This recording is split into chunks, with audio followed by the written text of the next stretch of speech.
నమస్తే ఆంధ్రప్రభకి స్వాగతం. నేను ప్రియా కౌశిక్. నిదా ఖాన్ ప్రస్తుతం దేశవ్యాప్తంగా ఈ పేరు వినిపిస్తూనే ఉంది. ఎక్కడ చూసినా ఈమె గురించే చర్చ జరుగుతోంది. అయితే ఇటీవల నాసిక్ టీసీఎస్లో జరిగిన పెద్ద ఎత్తున మత మార్పిళ్ల దందా వెనుకున్న సూత్రధారిగా ఆరోపణలు ఎదుర్కొంటోంది నిదా ఖాన్. అయితే ఇప్పటి వరకు నిదా ఖాన్ అబ్స్కాండింగ్లో ఉంది. ఇప్పటి వరకు అరెస్ట్ చేయలేదు అని చెప్పేసి క్రెడిబుల్ సోర్సెస్ నుంచి అయితే తెలుస్తోంది. అయితే నాసిక్లోని టాటా కన్సల్టెన్సీ సర్వీస్లోని బీపీఓ యూనిట్లో హెచ్ఆర్ మేనేజర్గా నిదా ఖాన్ పనిచేస్తున్నారు. ఆమె పూణేకి చెందిన యువతి. అయితే కంపెనీలో లైంగిక వేధింపులకు పాల్పడుతున్నారని, అలాగే బలవంతంగా మత మార్పిడి ఒత్తిడి తీసుకొని వస్తున్నారని చెప్పేసి మహిళా ఉద్యోగులు ఫిర్యాదు చేసినప్పటికీ హెచ్ఆర్ నిదా ఖాన్ పట్టించుకోలేదనే ఆరోపణలు ఉన్నాయి. ఆ తర్వాత బాధితులందరూ కూడా పోలీసులను ఆశ్రయించడం జరిగింది.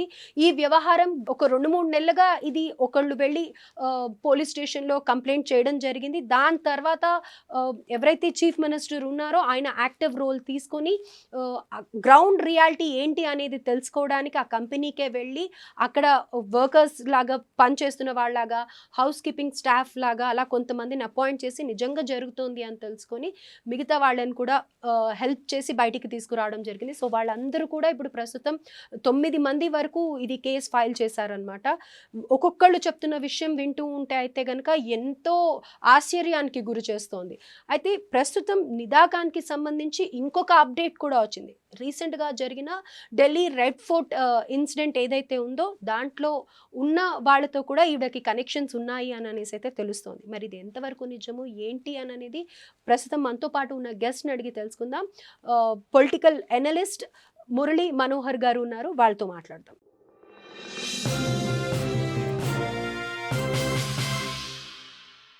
సార్, నిదా ఖాన్ ఎవరైతే టీసీఎస్ ఉద్యోగి హెచ్ఆర్ ఉందో తను అబ్స్కాండింగ్ అనేసి చెప్తున్నారు. కొంతమంది ఏమో పోలీసులు పట్టుకున్నారు అని చెప్పేసి చెప్తున్నారు. ఇది ఎంతవరకు నిజం? అలాగే ఢిల్లీ బాంబ్ బ్లాస్ట్ ఏదైతే ఉందో రెడ్ ఫోర్ట్ది, ఆ కేసులో లక్నోకి చెందిన లేడీ డాక్టర్ షహీనా సయ్యద్తో కూడా నిదా ఖాన్ కలిశారని చెప్పేసి, సంబంధాలు ఉన్నాయని చెప్పేసి అనుమానాలు వ్యక్తం చేస్తున్నారు అనేసి వస్తుంది. ఇది ఎంతవరకు నిజం సార్? అయితే ఇది సోషల్ మీడియాలో ఇప్పుడు చాలా పెద్ద ఎత్తున ఇది సర్క్యులేట్ అవుతా ఉంది. అది సరే, నిదా ఖాన్ యొక్క వ్యవహారం మొన్నటి నుంచి నాసిక్ టీసీఎస్ స్కామ్ ఏదైతే బయటికి వచ్చాక ఆమె పేరు పాపులర్ అయిపోయింది. ఆమె అప్స్కాండింగ్ లో ఉంది. ఇంతవరకు పోలీస్ సోర్సెస్ నుంచి ముఖ్యంగా ఎన్ఐఏ దీంట్లో వచ్చేసింది కనుక, ఎన్ఐఏ అనేది సామాన్యంగా ప్రతి చిన్న కేసులో వచ్చేది కాదు. అలాంటిది ఇప్పుడు ఎన్ఐఏ ఇన్వాల్వ్ అయిపోయింది, ఐబీ ఇన్వాల్వ్ అయిపోయింది. అంటే ఏదైనా టాప్ పోలీస్ గ్రూప్స్ అవుతున్నాయో అందరూ ఇన్వాల్వ్ అయ్యారు దీంట్లో. కేసు పరిశోధన చేస్తూ ఉన్నారు.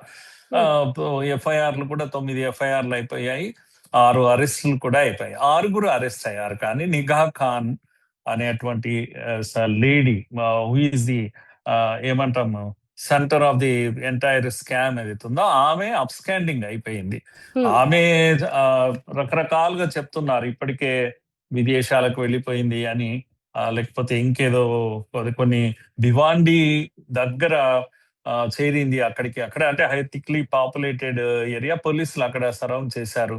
సో అక్కడ ఆమె ఉన్నట్టు ఆచూకీ కొంత తెలిసినట్టు, అందుకే పోలీసులు కూడా అక్కడ తిరుగుతూ ఉన్నారు. ఆమెను పట్టుకునే ప్రయత్నం చేశారు. మనకు తెలియదు పోలీసు యొక్క వ్యవహారం ఎలా ఉంటుందంటే, ఒకవేళ దొరికినా అప్పుడే బయటికి మీడియాకు లీక్ చేయరు.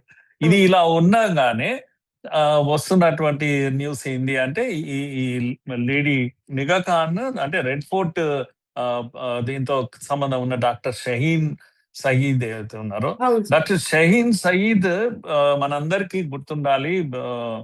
నవంబర్ 10th 2025 లో రెడ్ ఫోర్ట్ దగ్గర ఇచ్చినటువంటి బ్లాస్ట్, పెద్ద బ్లాస్ట్. అది చాలా ఏళ్ల తర్వాత భారత్ లో అనే బ్లాస్ట్లు అనేవి ఆగిపోయి ఢిల్లీలో జరిగింది. ఇదంతా కూడా జైషే మహమ్మద్ గ్రూప్ అంతా కూడా దీంట్లో పాల్గొన్నట్టు, వాళ్ళ యొక్క ఇది ఉన్నట్టు. దీనికి కీ ఫిగర్ ఎవరు అని అంటే షహీన్ అనేటువంటి lady. She a doctor, noted doctor, మామూలుగా కాదు. ఆమె బెస్ట్ క్వాలిఫికేషన్స్ ఉన్నాయి ఆమెకు. తర్వాత అల్ఫలా యూనివర్సిటీలో ప్రొఫెసర్ గా పనిచేస్తుంది, మెడికల్ కాలేజీలో, ఫరీదాబాద్ లో ఉన్నటువంటి అల్ఫలా. కనుక నేనేమంటున్నానంటే ఈమె యొక్క క్వాలిఫికేషన్ కానీ, ఈమె చదువులు కానీ ఎవరైతే ముఖ్యంగా key figure suicide bomber Umar Nabi ఎవరైతే చనిపోయారో ఆ బ్లాస్ట్ లో, ఉమర్ నబీతో ఈమెకు పూర్తి డైరెక్ట్ సంబంధాలు ఉన్నాయి. డబ్బులు లావాదేవీల్లో ఈమె ఉంది, ఈడీ పట్టుకున్నది ఆ డబ్బుల విషయాల్లో కూడా. కనుక ఇవన్నీ చూస్తే ఫైనల్ గా ఒకటి ఏం చెప్పొచ్చు అంటే, ఇండియాలో ఒక white collar lady terror modules మనకు కనపడుతున్నాయి. ఇదొక వర్డ్ అయితే మనం ఉపయోగించవచ్చు. ఏంటి అంటే, ఇది ఆషామాషి వ్యవహారం. టెర్రర్ యాక్టివిటీ అనేది సామాన్య స్థితిలో లేదు. ఒకప్పుడు హైదరాబాద్ లాంటి పాత బస్తీలో స్లీపర్ సెల్స్ ఉండేటివి అని మనం అనుకునేవాళ్ళం.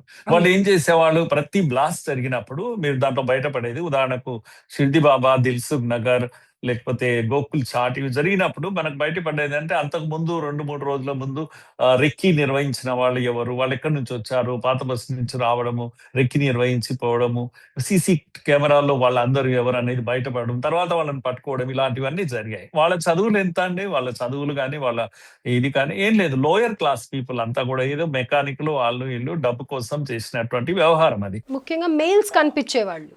ముఖ్యంగా మెయిల్, ఉమెన్ అనే రోలే లేదు కదా. అంటే ఉమెన్ చనిపోతే చనిపోయి ఉంటారు, ముస్లిం ఉమెన్ కూడా చనిపోయి ఉంటారు బ్లాస్ట్లలో చాలా సార్లు. కానీ నేనేమంటున్నాను, ఓన్లీ మెయిల్, అది లో క్లాస్ వాళ్ళు. నేను అనుకుంటాను తప్పకుండా డబ్బు వరకే పరిమితం. ఇప్పుడు డబ్బు కాదు, ఇదొక సిద్ధాంతం, ఇదొక డీప్ స్టేట్ యొక్క యాక్టివిటీ. పై స్థాయి వాళ్ళు ఇంటర్నేషనల్ స్థాయిలో దీంట్లో ఇన్వాల్వ్ అయ్యి, అంటే ఉమెన్ ఇన్వాల్వ్ కావడం ఒకటైతే, highly educated white collared women, intellectual women, doctors, professionally doctors.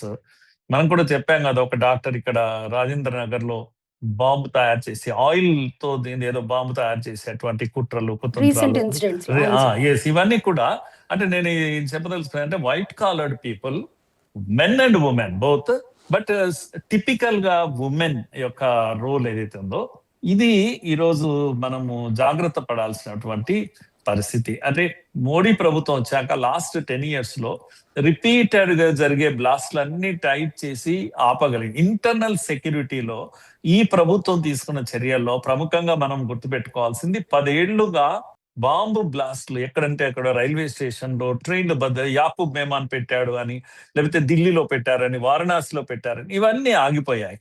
అలాగే బాగా మనకు 40 ఏళ్లుగా వేధించినటువంటి నక్సల్ ఇష్యూ, ఇంటర్నల్ సెక్యూరిటీ, ఇది ఆల్మోస్ట్ చాప్టర్ క్లోజ్ అయిపోయింది.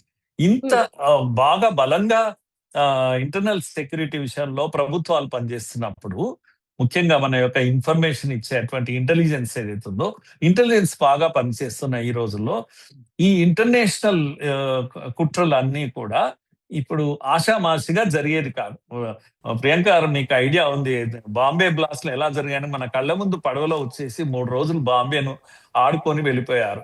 అలా ఎగ్జాక్ట్. అంత ఈజీగా ఉండేది. ఇప్పుడు ఇప్పుడు అలా జరగట్లేదు కనుక, ఇప్పుడు ఏం చేశారంటే, top class people, thinkers, strategies plan చేసేవాళ్ళు, అది కూడా అనుమానం తక్కువగా ఉంటుంది ఉమెన్ ఉన్నప్పుడు.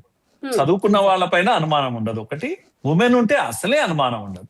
కనుక ఇప్పుడు మన సెలెక్షన్ ఆఫ్ టెర్రర్ గ్రూప్స్ కనుక చూసినట్టయితే, ఈ అమ్మాయి డాక్టర్ షహీన్ అయినా, రెడ్ ఫోర్ట్ బ్లాస్ట్ లో ఉన్న షహీన్ అయినా, ఇప్పుడున్నటువంటి నిదా ఖాన్ అయినా కూడా, వీళ్ళంతా కూడా top officials, highly educated women కనుక కీ రోల్ ప్లే చేస్తున్నారు. రిక్రూట్మెంట్స్ దగ్గర నుంచి అన్ని. ఈ ఈ అమ్మాయి అయితే షహీద్, ఆమె ఎవరు, షహీన్ ఖాన్, సీరియస్ గా చెప్పాలంటే మనకు అజర్ మహమూద్ సిస్టర్ తో ఆమెకి రిలేషన్స్ ఉండేవి. అంటే మీరు, ఆమె పేరు సైదా అఘార్ అని, ఆమెకు సంబంధాలు ఉన్నాయి. పాకిస్తాన్ లో ఉన్న మసూద్ అజార్ అంటే మనకు ఒకప్పుడు ఒక వణుకు కదా, దేశంలో అవును. బాంబులన్నీ అతనే పేల్చాడు కదా. కనుక అలాంటి ఆయన సిస్టర్ డైరెక్ట్ గా దీంట్లో ఇన్వాల్వ్ అయ్యింది. ఉమెన్ కనుక ఈజీగా ఎక్కడ ఉమెన్ ఆపరేట్ చేసింది. జైషే మహమ్మద్ గ్రూప్స్ అన్ని కూడా ఢిల్లీలో ఆపరేట్ చేశాయి. సో ఇలాంటి ఒక ఏమంటాము, మనలో చాలా minute planning in advance, planning in detail అంటాం. చాలా అడ్వాన్స్ గా, డీటెయిల్ గా ప్లాన్ చేసి మన దేశం పైన ఆపరేషన్స్ జరుగుతున్నాయి. ఇది మీరు ఊహిస్తారా అండి? ఇప్పుడు ఈ అమ్మాయి నిదా ఖాన్ యొక్క ఇది ఎంత సీరియస్ గా మన పోలీసు ఛేదించినటువంటి విషయం కూడా, సుమారుగా 40 రోజులు దీన్ని పరిశోధన చేసి బయటికి తీసుకొచ్చిన తీరు ముఖ్యంగా మనము ఎంత అభినందించినా తక్కువే మన పోలీసుని. డికాయ్ ఆపరేషన్ అని అంటారు. ఈ సీరియస్. డికాయ్ ఆపరేషన్ లో ఇద్దరు ముఖ్యంగా పర్టికులర్ గా నేనైతే వాళ్ళ పేర్లు సందీప్ మిఠే అని చెప్పేసి సిట్ హెడ్ ఎవరైతే ఉన్నారో అతను గాని, అలాగే నాసిక్ కమిషనర్ ఆయన కూడా సందీపే.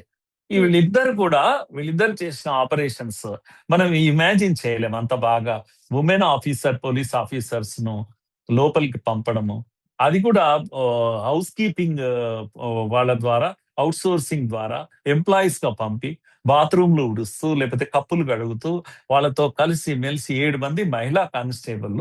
ఎంత అద్భుతమైన ఆపరేషన్ అండి ఇది. మామూలుగా అయితే అది బయటపడేది కాదు. ఎంత సాధ్యం కానటువంటి విషయం. ఎగ్జాక్ట్లీ, అంటే ఈ అవును సార్. ఈ ఈ ఈ అందులో ఆపరేషన్ ఇంత చేయడం సెన్సిటివ్ ఇష్యూస్ ని త్వరగా బయటికి రానివ్వరు. అస్సలు రానివ్వరమ్మా. ఎలా రానిస్తారు? ఏళ్ళు పట్టాలి. పైగా ఈ ఇష్యూ జరుగుతుంది 4 ఏళ్లుగా జరుగుతోంది. ఇదే మీరు చెప్పిన నిధా ఖాన్ అక్కడ ఉంది. హెచ్ఆర్ హెడ్ గా ఉంది ఆమె అక్కడ.